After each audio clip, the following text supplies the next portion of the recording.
Hi అండి, మా పాప కోసం అయితే నేను హెల్తీ క్యారెట్ రైస్ చేస్తున్నా. పిల్లలకు హెల్త్ బాగాలేనప్పుడు, అన్నం తినలేనప్పుడు కొంచెం తొందరగా డైజెస్ట్ అయ్యే ఫుడ్ అంటే ఈ ఫుడ్డే. ఫస్ట్ ఆయిల్ పెట్టుకొని వేడినాక నూనె వేసుకొని జీలకర్ర వేసుకోవాలి. దాన్ని కొంచెం ఫ్రై చేసుకొని ఇవ్వాలి. అది ఫ్రై జీలకర్ర వేయడం వల్ల డైజెషన్ మంచిగా అవుతుంది. దీన్ని ఫ్రై అయినాక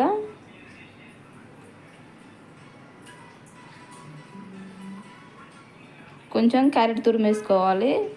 దీన్ని కూడా ఫ్రై కానిద్దాం. ఫ్రై అయినాక ఇందులో పసుపు వేసుకొని ఉప్పు వేసుకొని అన్నం వేసుకోవడమే, ఈజీగా అయిపోతుంది. ఇష్టం ఉన్న వాళ్ళు కారం కూడా వేసుకోవచ్చు, కానీ మా పాప అయితే ఇప్పుడు కారం తినదు. కొంచెము తినే వాళ్ళైతే కారం కూడా వేసుకోవచ్చు.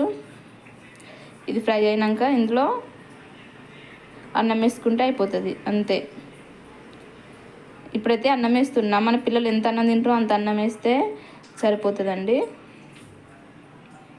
Easy recipe. మన ఛానల్ కనుక ఫస్ట్ టైం చూస్తున్నట్లయితే సబ్స్క్రైబ్ చేసుకొని లైక్ చేయండి. మీకు నచ్చినట్లయితే కామెంట్ కూడా చేయండి. ఇంకా ఇలాంటి వీడియోలు చాలా చేసి పెడతా. Subscribe my channel. అన్నం వేసుకొని కలుపుకోవాలి. ఇట్లా పసుపు కూడా వేసుకోవాలి. కలుపుకొని మంచిగా మొత్తం మిక్స్ అయ్యేలా కలుపుకోవాలి.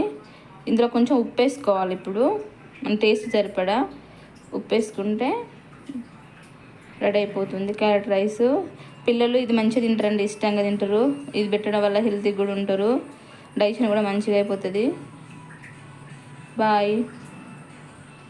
మళ్ళీ సరి చెప్తున్నా, మన ఛానల్ సబ్స్క్రైబ్ చేసుకోండి.